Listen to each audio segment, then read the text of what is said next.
Conceitos em ciências.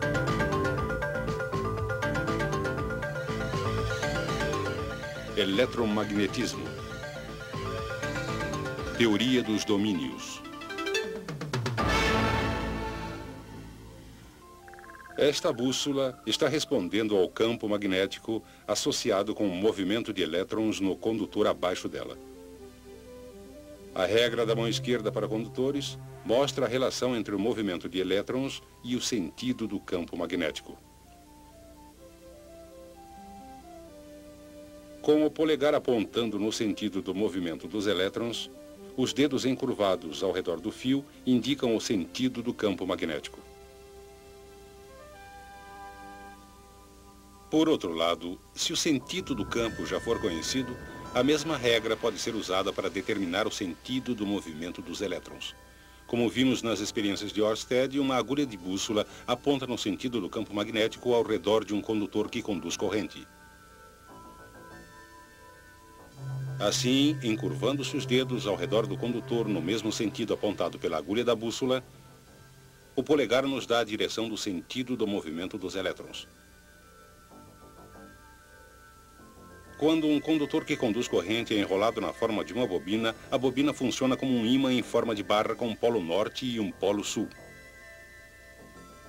A regra da mão esquerda para bobinas é usada para determinar qual extremidade da bobina é o polo norte. Com os dedos encurvados no sentido do fluxo dos elétrons, o polegar aponta para a extremidade norte da bobina.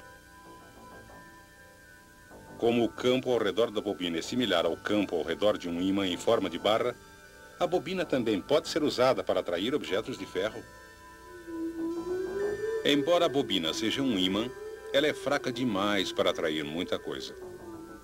Mas, se for inserido um núcleo de ferro na bobina, a intensidade do campo magnético aumenta muito e a combinação entre bobina e núcleo se torna um eletroímã.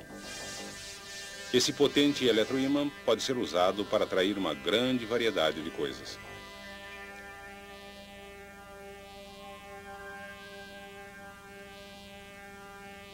Quando a corrente que passa pela bobina é desligada, o campo desaparece e o núcleo de ferro deixa de ser magnético. Mas o que existe de especial no núcleo de ferro que faz ele magnetizar e desmagnetizar quase instantaneamente? Por que é quase impossível magnetizar cobre? E por que metais como o aço, uma vez magnetizados, retêm seu magnetismo por muito tempo depois que a corrente é desligada? Para as respostas, temos que observar mais atentamente um átomo típico. Quase todo o átomo consiste de espaço vazio. Sua massa é concentrada em um pequeno núcleo carregado positivamente. Girando ao redor do núcleo, encontram-se minúsculas partículas carregadas negativamente, denominadas elétrons. Para seguir seu movimento, vamos representar as trajetórias dos elétrons por órbitas circulares. O movimento de um elétron ao redor do núcleo é muito parecido com o movimento de um elétron através de uma única espira de fio em uma bobina.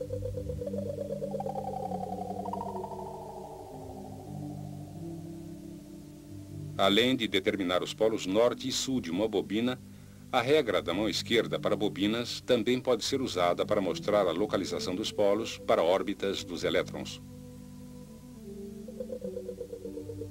Cada órbita de elétron produz um campo magnético com um polo norte e um polo sul. Entretanto, o movimento de todos os elétrons é tão ao acaso que os campos magnéticos tendem a se cancelar uns aos outros.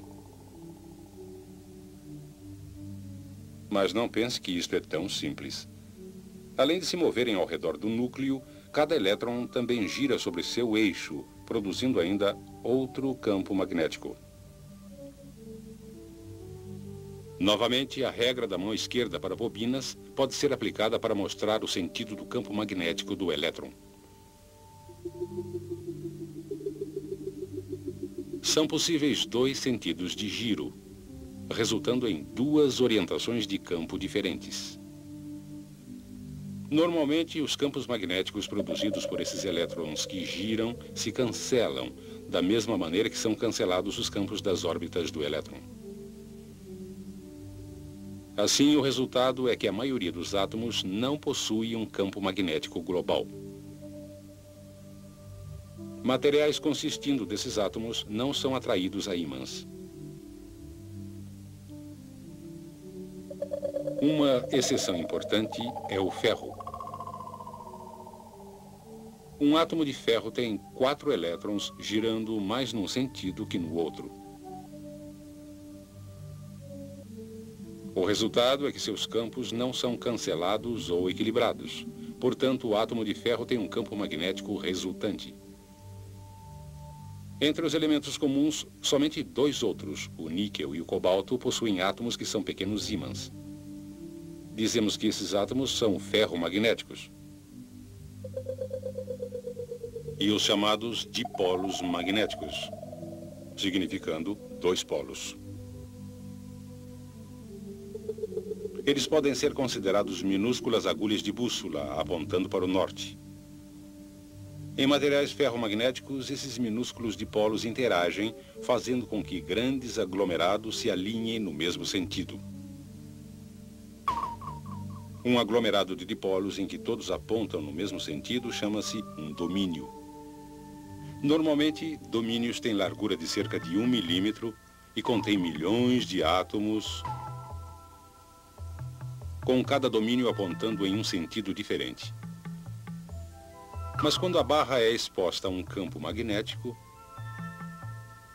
os domínios que estão apontando no mesmo sentido que o campo crescem e tomam posse dos outros domínios.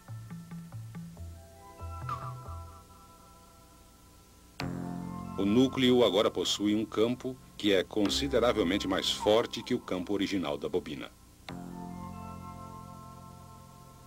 Quando o movimento de elétrons para,